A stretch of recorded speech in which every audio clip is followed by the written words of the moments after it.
Hello learners, सबसे पहले आप सभी को बहुत बहुत धन्यवाद। अभी तक हमारी 2 वीडियोस अपलोड हो चुकी हैं और आपने बहुत सारा प्यार दिया। इतने अच्छे अच्छे रिव्यूज आए हैं स्टूडेंट्स के।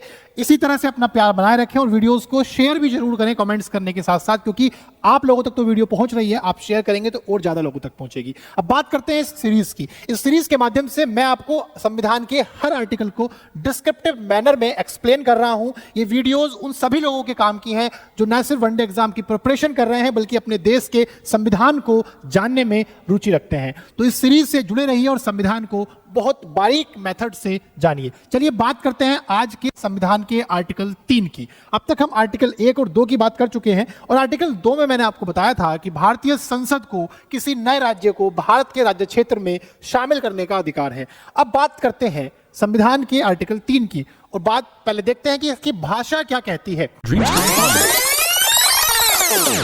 ये आर्टिकल 3 की भाषा है। सर मुझे तो समझ में ही नहीं आया, क्या हुआ, ये कैसी भाषा है? ये बिल्कुल नहीं आएगा समझ में, भाषा ही इतनी कॉम्प्लिकेटेड है। तभी तो हमने ये सीरीज स्टार्ट की है, जिससे कि आपको बहुत ही आसानी से ये भाषा समझाई जा सके, समझ में आ सके। चलिए अब देखो, इसको समझने के लिए पहले मेरी एक छोटी सी कहानी सुनो।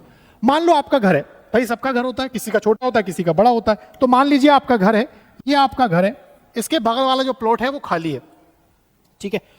तो पापा के दिमाग में आया कि यार बगल वाला प्लॉट खाली है, इसको खरीद लेते हैं, घर थोड़ा बड़ा हो जाएगा।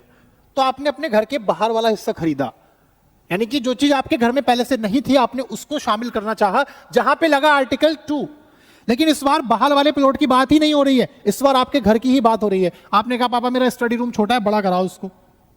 रसोई बहुत छोटी है, मम्मी शिकायत करती है, हर घर में मम्मियों की शिकायत रहती है, रसोई बहुत छोटी है, बड़ी कराओ।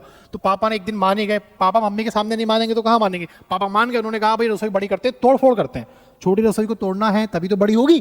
तो उन्होंने रसोई तोड़वा दी और रसोई हो गई अब बड़ी। अब जब रसोई टूटी तो जो बीच में खाली जगह थी वहां जाहिर तौर पे वहीं पे बढ़ेगा रसोई का एरिया, तो वो खाली जगह कम हो गई। मतलब घर का एक हिस्सा बढ़ गया, घर का एक हिस्सा घट।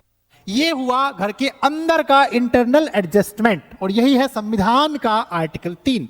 जब देश के अंदर जो राज्य पहले से ही हैं उनको रीएडजस्ट करना हो, किसी को छोटा करना हो, किसी को बड़ा करना हो, किसी का नाम बदलना हो, तब आर्टिकल 3 की पावर यूज करती है हमारी पार्लियामेंट। इतना सा था आर्टिकल 3। मुझे लगता है आप सबको समझ में आ गया होगा, फिर भी मैं आपको पॉइंट टू पॉइंट समझा देता हूं। सबसे पहली पावर क्या है? किसी राज्य के में से क्षेत्र अलग करके राज्यों या राज्यों के भागों को मिलाकर नए राज्य का निर्माण कर सकेगी। जैसे तेलंगाना अलग हुआ, उत्तराखंड अलग हुआ, झारखंड अलग हुआ, छत्तीसगढ़ अलग हुआ, ठीक है। तो इस तरह से किसी भी राज्य में से राज्य को निकालकर नया राज्य बना सकते हैं।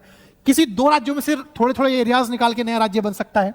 उसके बाद किसी राज्य का क्षेत्र बढ़ा सकेगी। बात तो वही है। अरे भाई किसी राज्य का क्षेत्र बढ़ेगा तो जाहिर तौर पर दूसरे से लिया जाएगा ना, तभी तो बढ़ेगा।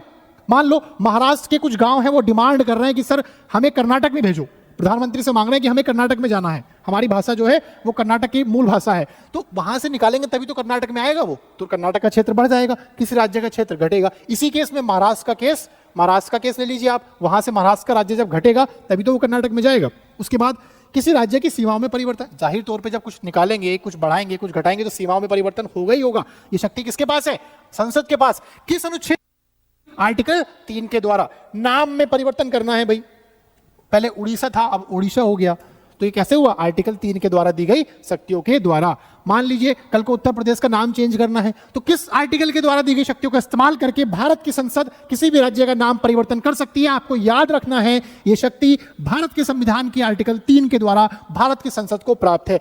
इसी तरह से सारे आर्टिकल्स को बहुत ही आसान भाषा में समझने के लिए जुड़े रहिए कक्षा केंद्र की सीरीज संविधान की बात से। आप हमें फेसबुक, इंस्टाग्राम, यूट्यूब पर फॉलो, सब्सक्राइब कर सकते हैं। साथ ही साथ मुझसे व्यक्तिगत रूप से जुड़ने के लिए या किसी भी सब्जेक्ट में आ रही किसी भी प्रॉब्लम को शेयर करने के लिए आप मुझे इंस्टाग्राम पर KKPM अभी नाम से फॉलो कर सकते हैं। Thank you very much.